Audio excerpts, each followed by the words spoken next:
Sir, I need you to move to economy. This seat is reserved for our platinum member.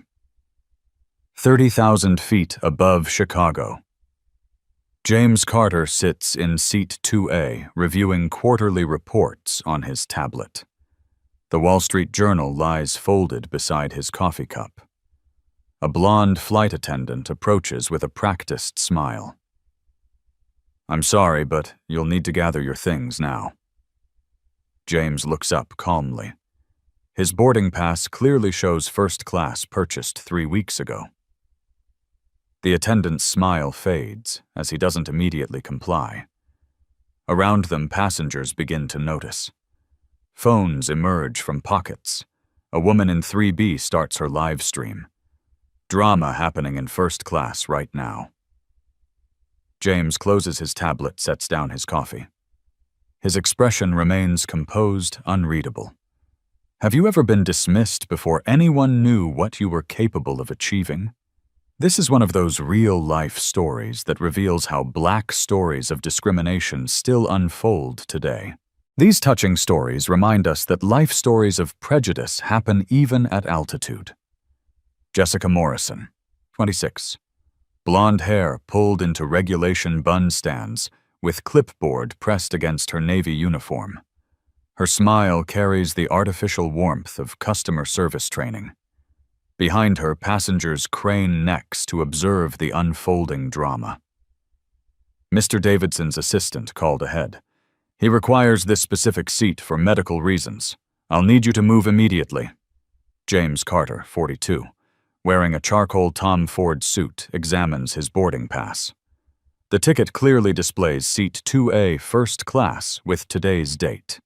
His Platinum Elite status number gleams in gold lettering. I purchased this seat 3 weeks ago through your premium booking system. Jessica's posture stiffens. Her voice drops to a whisper, though nearby passengers lean closer to catch her words. Sir, please don't make this more difficult than necessary. Mr. Davidson is a very important customer. The woman in 3B, Sarah Chen, adjusts her phone angle for better live stream coverage. Her viewer count reads 847 and climbing. Comments flood the screen. What's happening? Is this discrimination? This looks bad. James opens his leather briefcase, revealing organized documents and a sleek laptop. A business card holder sits prominently in the front pocket. The briefcase bears a subtle embossed logo, WG Aviation. Ma'am, I'd like to speak with your supervisor. Jessica's jaw tightens. She glances toward the galley where Brad Thompson, head flight attendant, organizes meal service. At 43, Brad carries 20 years of airline experience and 0 patience for passenger complaints. I am handling this situation appropriately. You have 30 seconds to comply. James pulls out his iPhone, checking a text message. Board meeting moved to 6 p.m. sharp. Don't be late. Critical merger discussion. Sarah. He types a quick response. Maybe delayed. Handling personnel issue. The captain's voice crackles through the intercom. Ladies and gentlemen, we'll begin our descent into Los Angeles in approximately 10 minutes. Flight attendants, please prepare for arrival procedures. Jessica waves toward Brad, who approaches with measured steps. His expression suggests annoyance at being interrupted from his duties. What seems to be the problem here? This gentleman refuses to vacate seat 2A for Mr. Davidson's medical accommodation. Brad studies James with practiced assessment. His eyes linger on the expensive suit, the leather briefcase, the platinum boarding pass. Yet something in his expression suggests skepticism about James's belonging in first class. Sir, I need you to understand that Mr. Davidson has been flying with us for 15 years. His loyalty deserves recognition. Sarah Chen's live stream viewer count jumps to 1-200. Comments accelerate. This is disgusting. Know your place. Someone call the news. Record everything. James remains seated, hands folded calmly in his lap. His voice carries quiet authority without aggression. I'd like to see the medical documentation requiring this specific seat assignment. Brad's face reddens slightly. Jessica shifts her weight clipboard, trembling in her grip. We don't discuss other passengers' medical information company policy. Then I'll need your names and employee identification numbers for my records. The request catches both attendants off guard. Passengers throughout first class watch the exchange with growing interest. A businessman in 1C discreetly activates his phone camera. Brad straightens his shoulders, asserting authority through posture. I'm Brad Thompson, senior flight attendant. Employee ID 47221. This is Jessica Morrison, ID 62847. And you are. James reaches into his jacket pocket, withdrawing a Mont Blanc pen. He writes their names in neat handwriting on the back of his boarding pass. James Carter. Neither attendant recognizes the name. Jessica checks her passenger manifest, finding his reservation listed under standard booking procedures. The captain announces flight crew prepare cabin for descent. Landing in Los Angeles in 8 minutes. From economy class, a commotion approaches. Richard Davidson, 54, silver-haired and wearing a navy blazer, strides toward first class with entitled confidence. His assistant follows, typing furiously on her tablet. Thank you for handling this situation professionally. I have a crucial merger meeting at L. Davidson eyes James with unconcealed irritation, as if viewing an obstacle rather than a person. Some people just don't understand their place in the hierarchy. Sarah's live stream explodes with comments. Viewer count hits 156. Screenshots circulate on Twitter. The hashtag first-class racism begins trending in Los Angeles. James slowly closes his briefcase, ensuring the clasp clicks audibly. He stands straightening his tie with deliberate precision. His movements carry dignity despite the humiliation. I'll move to economy, but first may I have everyone's business cards? The request puzzles the group. Jessica fumbles in her pocket, producing a standard Sky First Airlines crew card. Brad hands over his supervisor credentials. Davidson waves dismissively. I don't carry cards for situations like this. James accepts the cards, studying them carefully before sliding them into his wallet. His phone buzzes with another message. Wellington Group Board convening early. Airport conference room reserved. Ah, executive assistant. He types back. Cancel boardroom. We'll handle this matter in flight. Is there anything else you require before I relocate? Jessica and Brad exchange glances, sensing something unusual in James's composed demeanor. Davidson taps his watch impatiently. Just move already. Some of us have important business to conduct. The captain's final announcement echoes through the cabin. Flight attendants, take your seats for landing. 7 minutes to touchdown. James gathers his belongings with unhurried precision. His briefcase, his tablet, his Wall Street Journal. He pauses at the aisle, turning back to face the group. Thank you for this educational experience. I'll be sure to document everything thoroughly.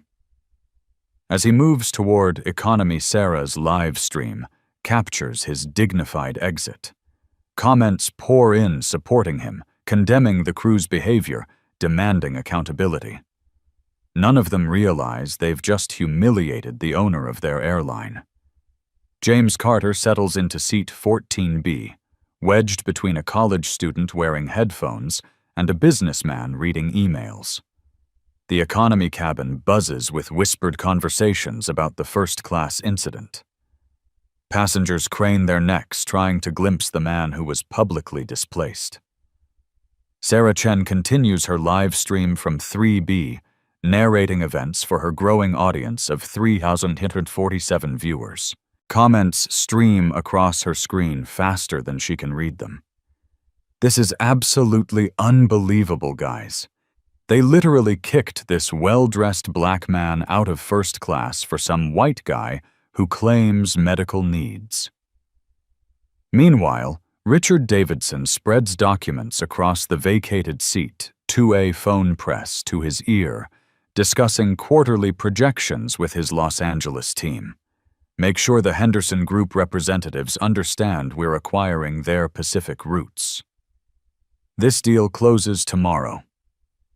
Jessica Morrison moves through the aisle collecting pre-landing items while stealing glances toward economy. Something about James's calm reaction unsettles her. Most displaced passengers argue demand compensation, threaten complaints. His quiet acceptance feels ominous. Brad Thompson approaches the cockpit, updating Captain Rodriguez about the seating situation. "We handled a minor passenger displacement. Everything's under control for landing." Through the cockpit, radio air traffic control confirms. "Sky First, 447, you're cleared for approach. Runway 24 left." In economy, James opens his laptop, connecting to the aircraft's premium Wi-Fi. His screen displays a familiar interface, Sky First Airlines' internal employee portal.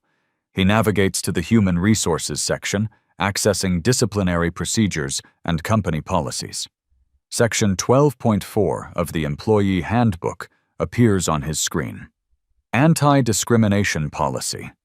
Any employee found guilty of discriminatory behavior based on race, gender, religion, or ethnic origin faces immediate termination. He screenshots the policy, saving it to a folder labeled Sky First Incident Documentation. The college student beside him notices the screen. "Dude, are you like researching the airline? That's some serious multitasking." James smiles politely without elaborating. His phone buzzes with a text from his executive assistant, Sarah Williams. "Legal team standing by. PR department monitoring social media mentions. What's your status?" He types back. "In-flight personnel issue. Prepare emergency board session upon landing." Sarah Chen's live stream viewership explodes to 8,932 as her footage gets shared across Twitter, Facebook, and TikTok. The hashtag #SkyFirstDiscrimination trends nationally. Comments flood in from verified accounts, aviation industry insiders, and civil rights organizations. At Aviation Today, tweets, "Investigating reports of passenger discrimination on Sky First Airlines Flight 447. Video evidence circulating." At Civil Rights Now retweets, "This is 2024. How are we still seeing this behavior?" Jessica notices passengers throughout the cabin focused on their phones, typing rapidly. The energy feels charged, hostile. She approaches Brad with growing concern. "I think this situation might be bigger than we realized. Everyone's on their phones." Brad dismisses her worry with professional arrogance. "Passengers complain about everything these days. It'll blow over once we land." In the cockpit, Captain Rodriguez receives an unusual call from Sky First Airlines corporate headquarters. "Captain, this is Director Martinez from Crisis Management. We're monitoring social media reports about an incident on your flight. What's your status?" "Minor passenger seating dispute. My crew handled it professionally. We need details immediately upon landing. This story is trending nationally." The captain's expression shifts from routine to concerned. He's piloted commercial flights for 23 years without a single passenger relations incident reaching corporate attention. James continues working on his laptop, now accessing Sky.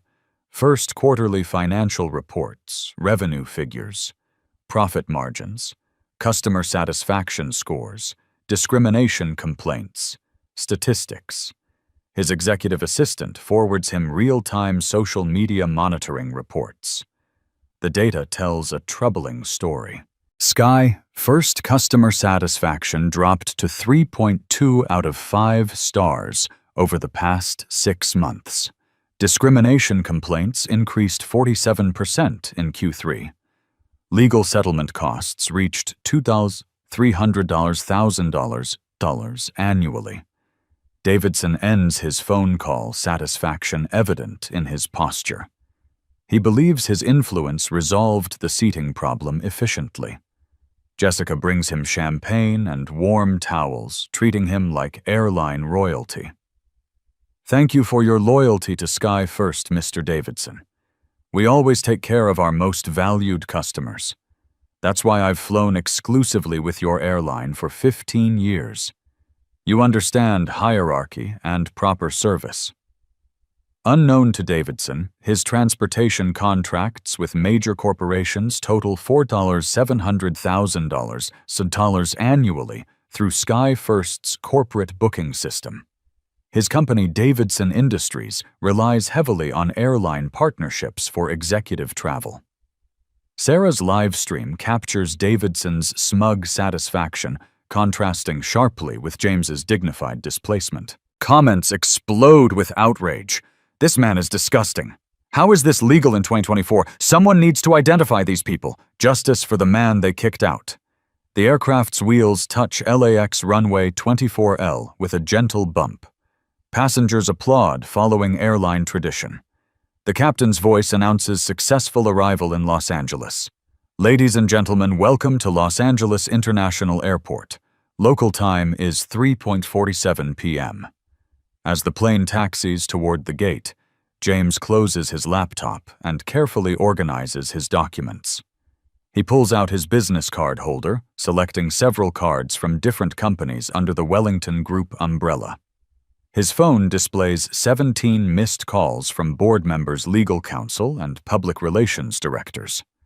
The Sky First incident has triggered Wellington Group's crisis management protocols.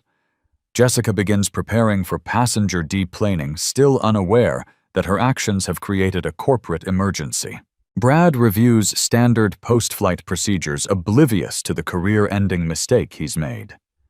Sarah Chen ends her live stream with a promise to follow up on the story, her final viewer count. 367 people witnessed James's humiliation in real time. I'll keep you updated on what happens next, guys. This can't be the end of the story. Aircraft at gate. The seatbelt sign chimes off. Passengers begin gathering belongings, but the usual deplaning rush feels subdued. Many continue recording, sensing the story hasn't concluded. James remains seated while first-class passengers file past. Davidson strides confidently toward the exit, briefcase in hand, completely unaware of the reckoning approaching. Jessica and Brad prepare for their standard post-flight duties, cleaning, restocking, preparing for the next departure. Neither expects their employment to end before sunset. As James finally stands to deplane, he notices several passengers waiting in the jetway phones, ready to record his exit. The story has transformed from isolated incident to public spectacle. The college student who sat beside him offers unexpected support. "Hey man, what happened up front was seriously messed up. I hope you get justice." James nods appreciatively, but says nothing. Justice will come, but not in the way anyone expects. He exits the aircraft with quiet dignity, carrying his briefcase and the ammunition to dismantle careers. The real confrontation awaits in the terminal, where corporate power structures will shift dramatically. Behind him, Jessica and Brad continue their routine duties, unaware they've just discriminated against the person who signs their paychecks. LAX, Terminal 4, Gate 47, 4:02 p.m. James Carter walks through the jetway with measured steps, his leather briefcase containing documents that will reshape Sky First Airlines' leadership structure. Passengers from Flight 447 cluster near the gate phones, recording his dignified exit. Sarah Chen approaches him directly, livestream still active with 15,203 viewers watching. "Excuse me, sir. I'm the one who filmed what happened. I'm so sorry that occurred. Would you like to share your side of the story?" James pauses, considering her offer. His expression remains calm, professional. "Thank you for documenting the truth. What's your name?" "Sarah Chen. I'm a travel blogger. This footage is going viral across every platform. Ms. Chen, in approximately 10 minutes, you'll witness something remarkable. Keep recording." Behind them, Jessica Morrison and Brad Thompson emerge from the aircraft, pulling their crew luggage toward the employee corridor. Davidson strides past with entitled confidence, heading toward ground transportation. James opens his briefcase, withdrawing a business card holder. He selects a pristine white card, embossed with gold lettering. James Carter, Chief Executive Officer, Wellington Group. Sarah's eyes widen as she reads the card. Her livestream comments explode. Oh my God, he's a CO. Plot twist incoming. This is about to get real. Wellington Group, I've heard of that company. We own 47 subsidiaries across transportation, hospitality, and logistics, including the airline that just discriminated against me. Sarah's phone nearly slips from her trembling hands. The revelation sends shockwaves through her live audience as viewer count jumps to 18,934. James approaches the gate counter where Sky First Airlines staff process delayed flights and passenger complaints. Jennifer Walsh, gate supervisor, looks up from her computer screen. Can I help you, sir? I need to speak with your station manager immediately. There's been a serious personnel incident on Flight 467. Jennifer notices the growing crowd of passengers with phones, sensing an escalating situation. May I have your name and the nature of your complaint? James places his business card on the counter. Jennifer's professional demeanor shifts to confusion, then recognition, then panic. Mr. Carter. Sir, we weren't expecting. Where is Station Manager Rodriguez? He's in his office. I'll call him immediately. Jennifer's hands shake as she dials extension 4847. Through the terminal speakers, a page echoes. Station Manager Rodriguez to Gate 47. Station Manager Rodriguez to Gate 47. Priority. Meanwhile, Jessica and Brad continue toward the employee break room, discussing their next flight assignment scheduled for 6:30 p.m. to Denver. Neither notices the commotion at the gate counter. Station Manager Carlos Rodriguez, a 20-year Sky First veteran, hurries toward Gate 47. He's handled passenger complaints ranging from lost luggage to medical emergencies, but nothing in his experience prepared him for this moment. He spots James standing calmly beside the gate counter, surrounded by recording passengers. The professional bearing expensive suit and commanding presence suggest serious trouble. Mr. Carter. Sir, this is completely unexpected. How can I assist you? We need to discuss the discriminatory behavior of your Flight 447 crew, specifically employees Jessica Morrison and Brad Thompson. Rodriguez's stomach drops. He's received crisis management training about discrimination incidents, understanding their potential for devastating corporate damage. Sir, let's move to my office for privacy. No. This conversation happens here publicly where the discrimination occurred. Sarah Chen adjusts her phone angle, ensuring clear audio for her 22,851 viewers. Comments flood faster than she can read. Who owns the airline that discriminated against him? This is the best plot twist ever. Those flight attendants are so fired. James opens his briefcase, withdrawing a folder labeled Sky First Airlines Acquisition Documentation. He hands Rodriguez a copy of the merger agreement dated 18 months prior. The Wellington Group purchased Sky First Airlines for $847 million, 0 cents. I am the shareholder and chairman of the board.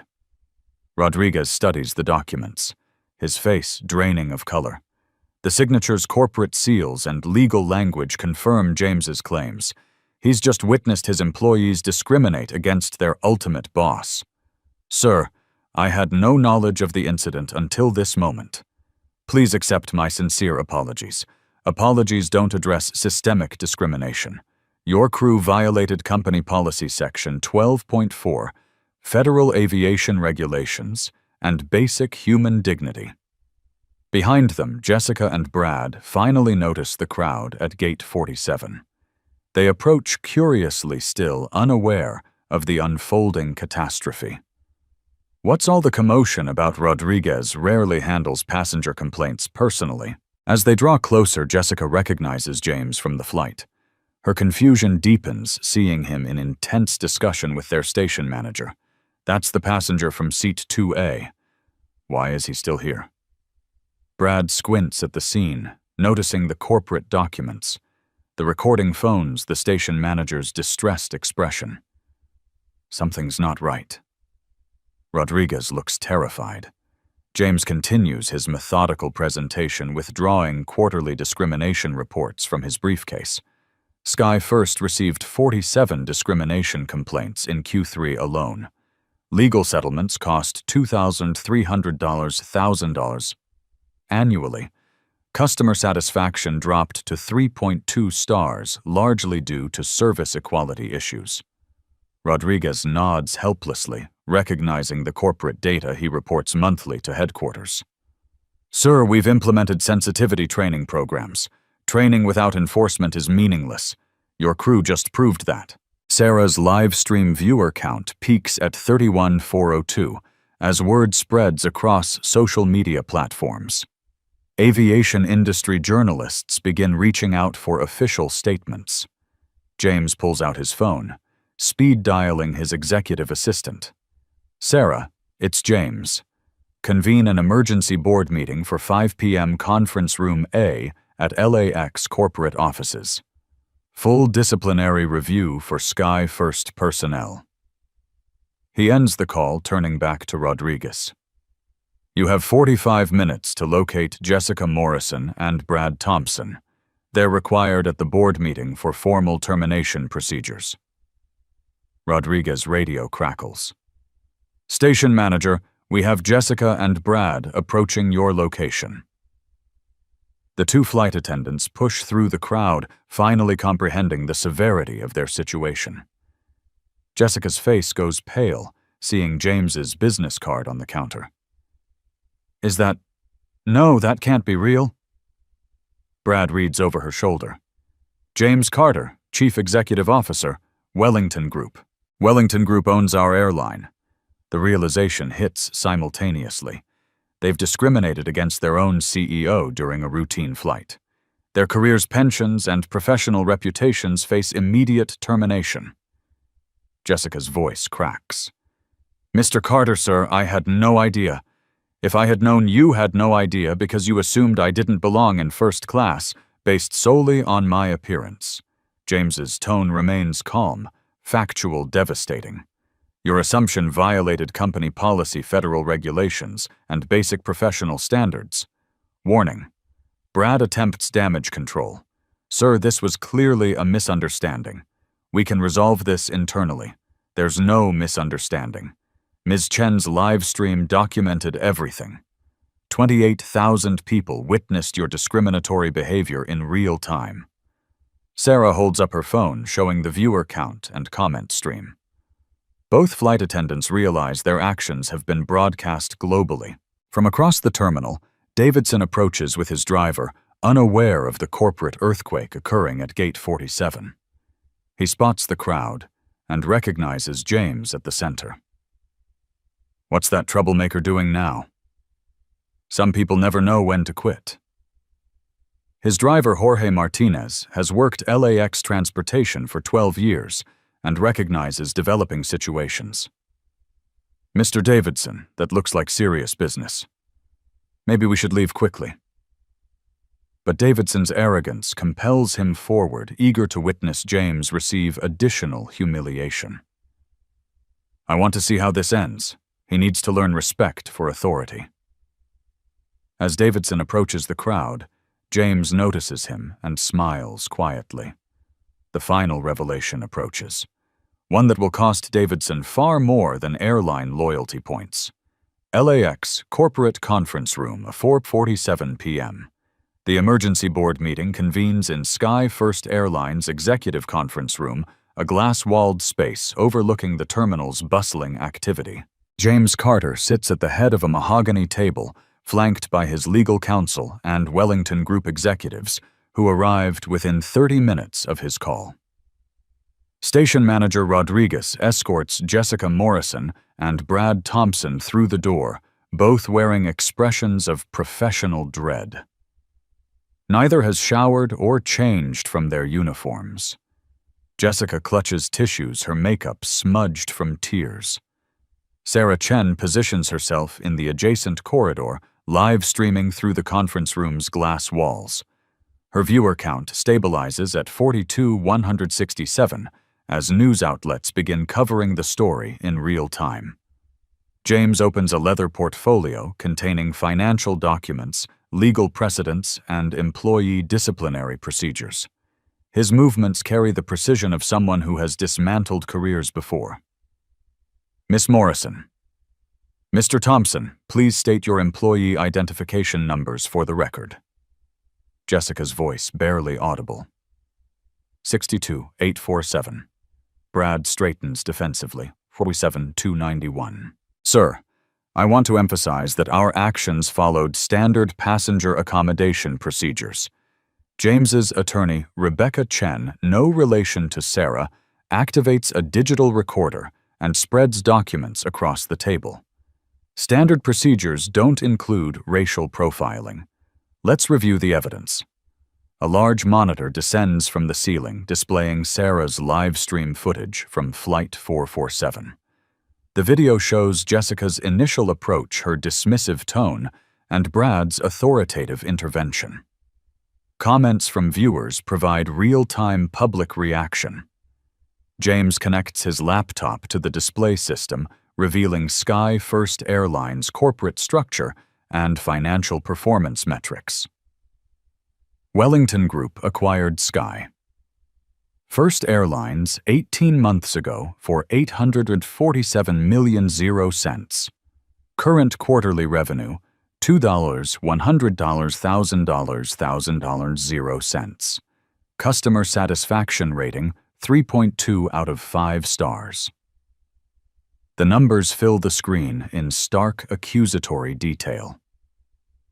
Discrimination complaints have increased 47% since Q1. Legal settlement costs $2 to $300,000 annually.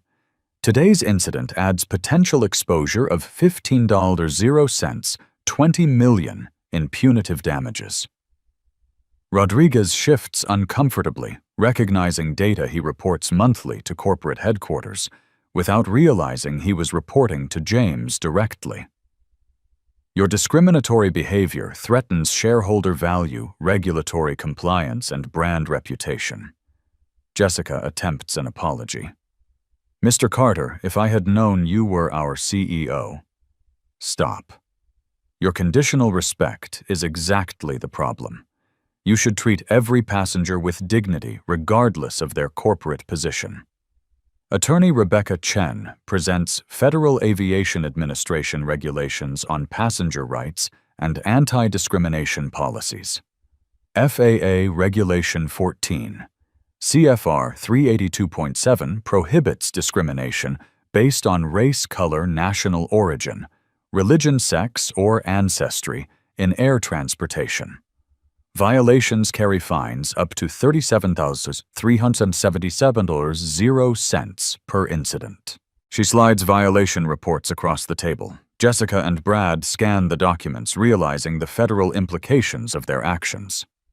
Additionally, California Civil Code Section 51.7 provides for actual damages, attorney's fees, and punitive damages up to 3 times the amount of actual damages for discrimination in business establishment. James retrieves another document from his briefcase. Employee Handbook Section 12.4, Anti-Discrimination Policy. Any employee found guilty of discriminatory behavior faces immediate termination. No exceptions, no appeals process for clear violations. Through the conference room windows, Richard Davidson approaches with his driver, still unaware of the corporate proceedings targeting him. His entitled swagger suggests complete confidence in his airline loyalty protections. James notices Davidson's arrival and smiles with quiet satisfaction. Mr. Rodriguez, please invite Mr. Davidson to join our meeting. He's about to learn about consequences. Rodriguez hesitates. Sir, he's not an employee. We can't compel his attendance. He won't refuse, trust me. Rodriguez exits the conference room, approaching Davidson in the corridor. Sarah Chen captures their interaction on live stream as her viewer count climbs to 48,932. Mr. Davidson's station manager, Rodriguez Carter, has requested your presence in our executive conference room. Davidson's arrogance peaks. Carter, That troublemaker from the flight, I'll gladly tell him what I think about passengers who don't know their place. Davidson strides into the conference room, expecting to deliver final humiliation to James. Instead, he encounters a formal board meeting with legal counsel, corporate executives, and documentation spread across mahogany tables. "What is this circus? I don't have time for passenger complaint theater." James stands his presence commanding immediate attention. "Mr. Davidson, please be seated. We need to discuss your transportation arrangements." "My arrangements are fine. I fly first class exclusively with Sky First because they understand customer hierarchy." James activates his laptop, displaying Davidson Industries' corporate travel contracts with Sky First Airlines. Your company's annual transportation budget with Sky First, $4,700,000. Executive travel cargo shipping corporate charters. Davidson's confidence wavers as financial details appear on screen. Additionally, Wellington Group holds 23% equity stake in Davidson Industries through our investment portfolio. We're your second largest shareholder. The revelation strikes Davidson like a physical blow.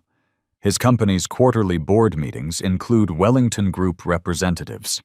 His business operations depend partially on James's. That's impossible. I would know our major shareholders. Attorney Rebecca Chen hands Davidson a stock ownership report dated 6 months prior. Wellington Group acquired the position through subsidiary purchases and proxy investments. Perfectly legal, fully disclosed to the SEC. James returns to his seat, steepling his fingers with corporate authority. "Here are your options, Mr. Davidson. Accept a lifetime ban from Sky First Airlines with dignity, or face contract termination, shareholder pressure, and potential securities fraud investigation for misrepresenting your airline relationships to business partners." Davidson's face reddens with rage and humiliation. "You can't do this. I have rights. You have the right to face consequences for your discriminatory behavior. Nothing more." James turns to Jessica and Brad, his tone shifting to administrative finality. "Ms. Morrison, Mr. Thompson, your employment with Sky First Airlines is terminated effective immediately. Security will escort you from the premises. Your final paychecks will include severance as required by law. Nothing additional." Jessica breaks down completely. "Please, sir. I have student loans, rent payments. This job is everything I have. You should have considered those responsibilities before discriminating against passengers." James addresses station manager Rodriguez, who remains employed but faces performance review. Effective Monday, Sky First implements mandatory bias recognition training for all customer-facing employees. 40 hours annually, no exceptions. He hands Rodriguez a comprehensive policy document. "We're installing real-time passenger feedback systems on every aircraft. Discrimination complaints trigger immediate investigation and suspension pending review. Additionally, we're establishing a $500,000 0-cents annual scholarship fund for underrepresented students pursuing aviation careers." Through the conference room windows, Sarah Chen's live stream captures the meeting's conclusion. Comments explode across her screen as viewers witness corporate justice in real time. "This is the most satisfying thing I've ever seen. Justice served at 30,000 feet. Those employees got what they deserved. CEO-level revenge is the best revenge." James stands gathering his documents with practiced efficiency. "This meeting is concluded. Security will handle all departures.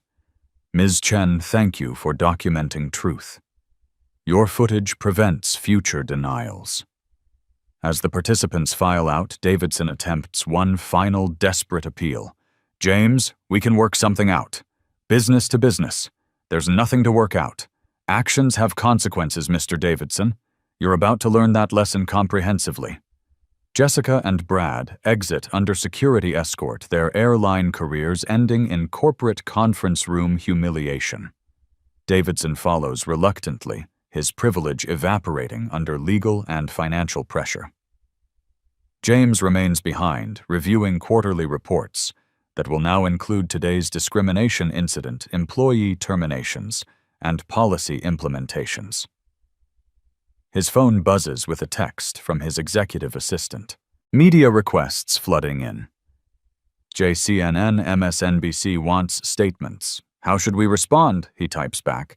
Standard corporate response. Emphasize policy enforcement, not personal revenge. Schedule press conference for tomorrow.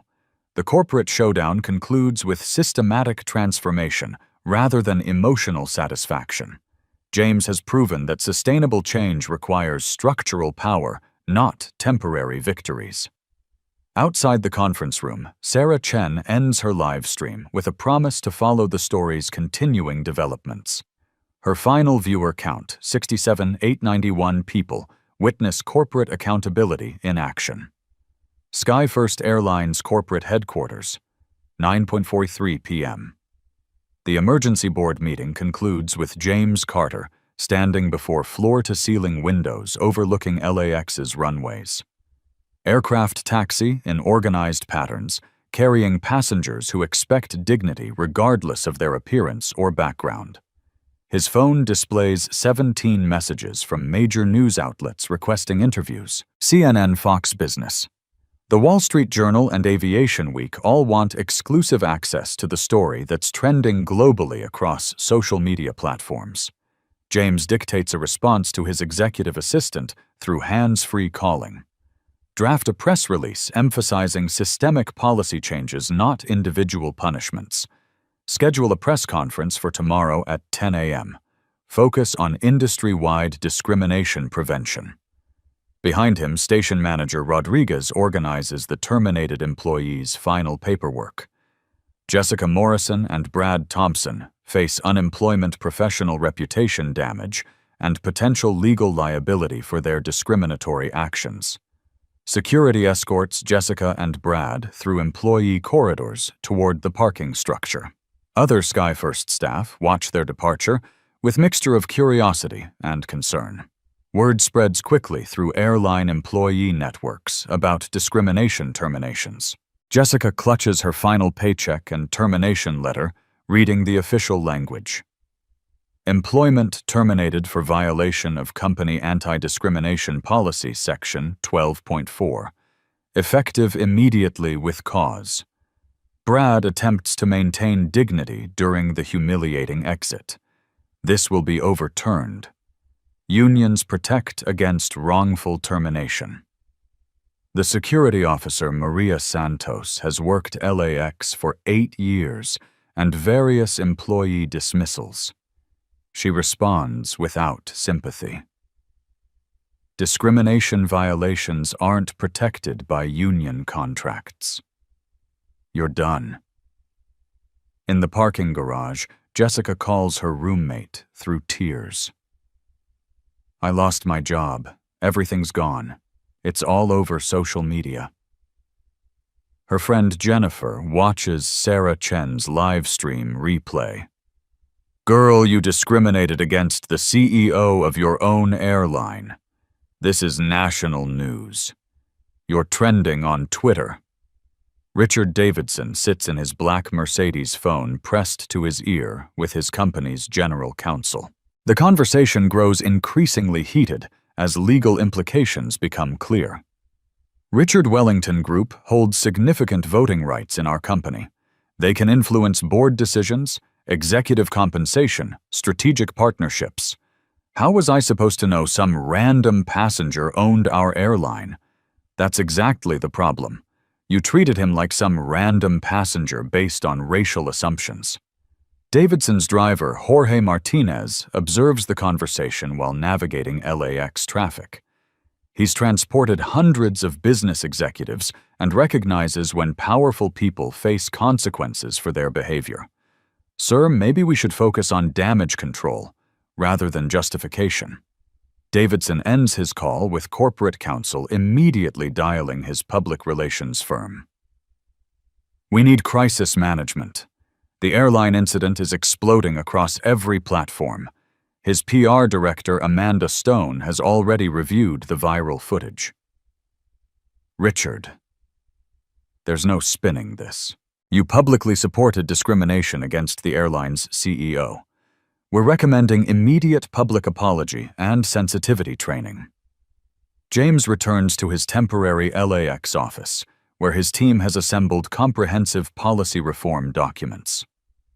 Chief Operating Officer Patricia Williams presents the Discrimination Prevention Framework developed over the past 2 hours. We've drafted mandatory bias recognition training for all 12,000 Sky First employees, 40 hours annually, with quarterly refresher sessions. She displays implementation timelines on a wall-mounted monitor. Training begins Monday across all hubs: Los Angeles, Chicago, Atlanta, Denver simultaneously. Director of Human Resources Michael Torres adds legal compliance measures. We're installing real-time passenger feedback systems on every aircraft. Discrimination complaints trigger automatic investigation within 24 hours. The technology integration includes passenger-facing tablets in every seat, anonymous reporting capabilities, and direct communication with corporate compliance officers. Additionally, we're partnering with civil rights organizations for external auditing monthly reviews of complaint patterns, employee behavior, metrics, customer satisfaction, correlation analysis. James reviews the comprehensive reforms, ensuring each measure addresses systemic problems rather than individual incidents. Excellent. What's our scholarship fund status? Chief Financial Officer David Kim presents funding documentation $500,000 annually for underrepresented students pursuing aviation careers.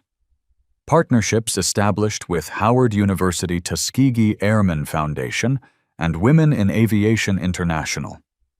Communications Director Lisa Chang monitors social media response to the incident. Sarah Chen's live stream footage has been viewed 847,000 times across platforms. Sky. First accountability trends nationally on Twitter. Major news outlets are requesting statements. Good Morning America wants you for tomorrow's show. The View. Ellen and Stephen Colbert have all reached out. James considers the media opportunity strategically. Book. Good Morning America. Corporate accountability message reaches our target demographic. He drafts talking points emphasizing industry-wide discrimination prevention rather than personal vindication. This incident represents systemic issues requiring comprehensive solutions.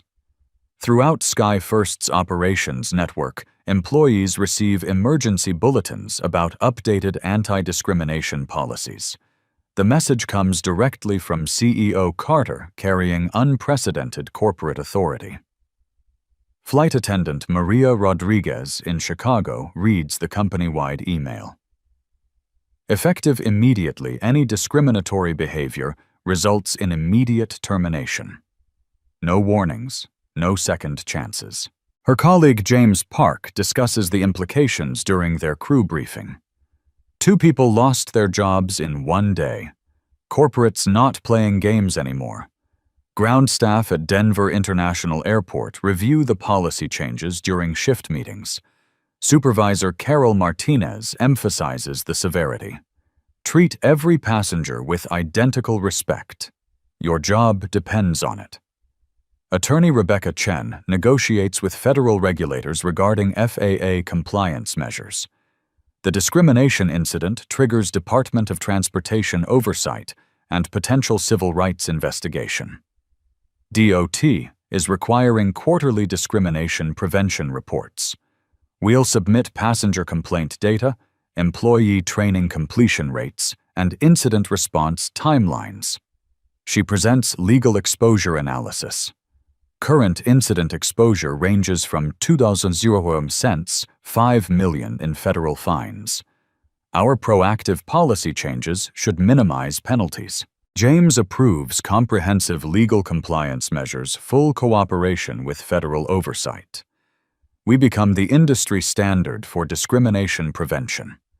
Within hours of Sarah Chen's viral footage, 3 major airlines announced policy reviews.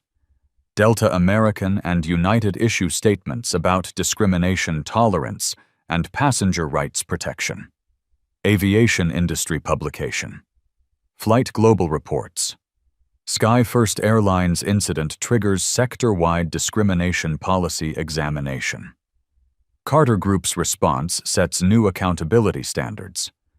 James receives calls from fellow airline executives seeking guidance on bias prevention training programs.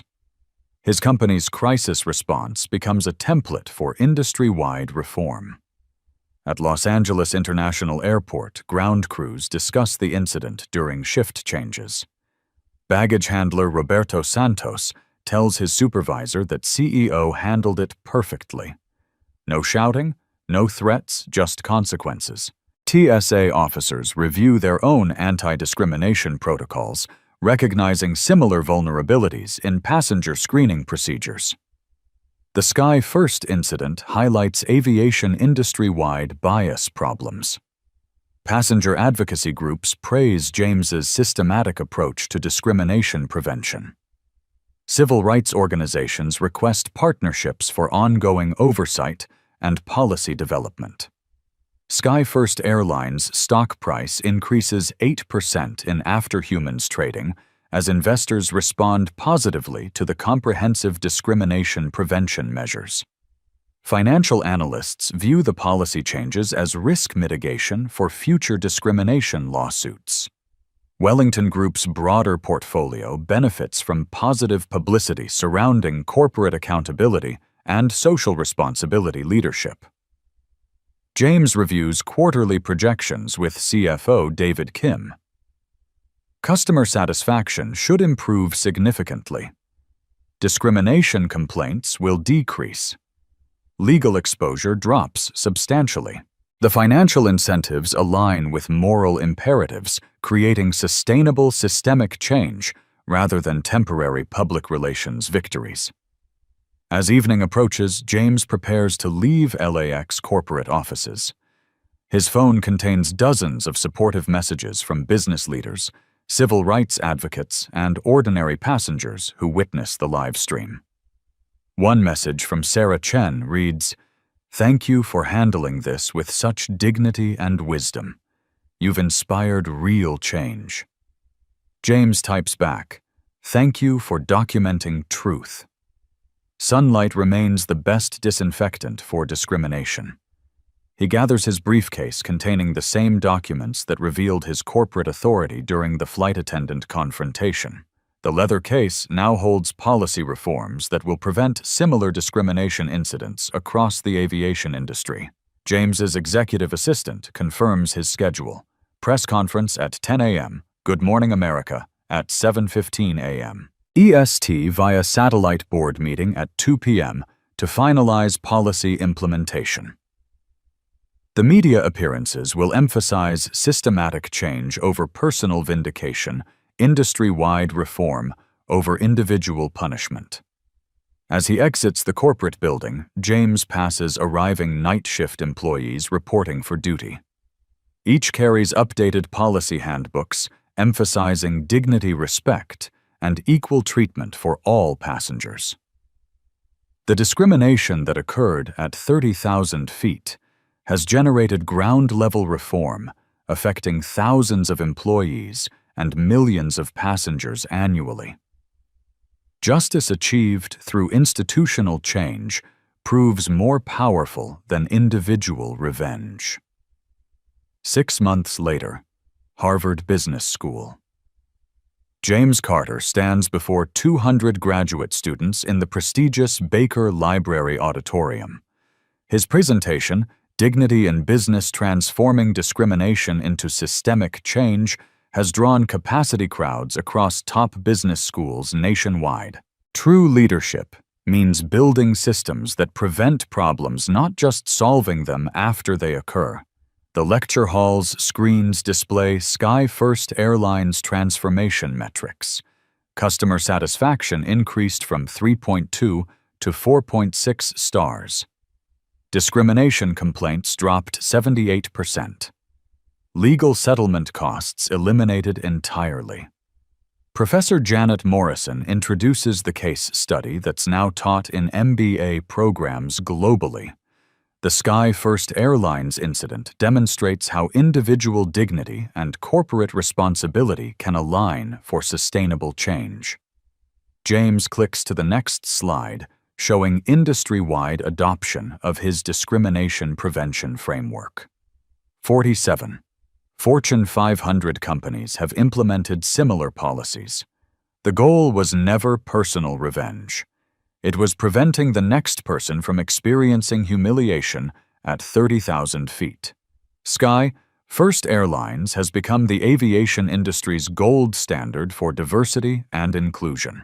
The company's stock price increased 23% over 6 months, driven primarily by improved customer satisfaction and reduced legal exposure. Jessica Morrison and Brad Thompson faced career consequences, but received opportunities for redemption. Jessica completed bias recognition certification and now works for a regional airline with exemplary passenger relations scores.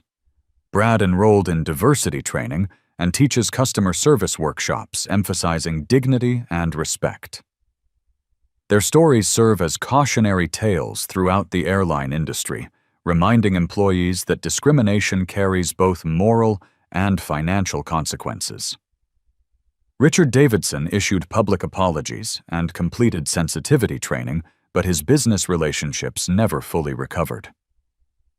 Davidson Industries lost 3 major contracts due to negative publicity costing the company $12 million 0 cents in annual revenue. His example demonstrates that discriminatory behavior damages both individuals and institutions, creating accountability throughout corporate hierarchies. The real-time passenger feedback systems installed on every SkyFirst aircraft have processed over 2.3 million evaluations. Customer satisfaction comments frequently praise respectful, dignified service, regardless of passenger background. Flight attendant James treated everyone equally, exactly what airline service should be. Best customer service experience I've had in years. Every passenger received identical respect.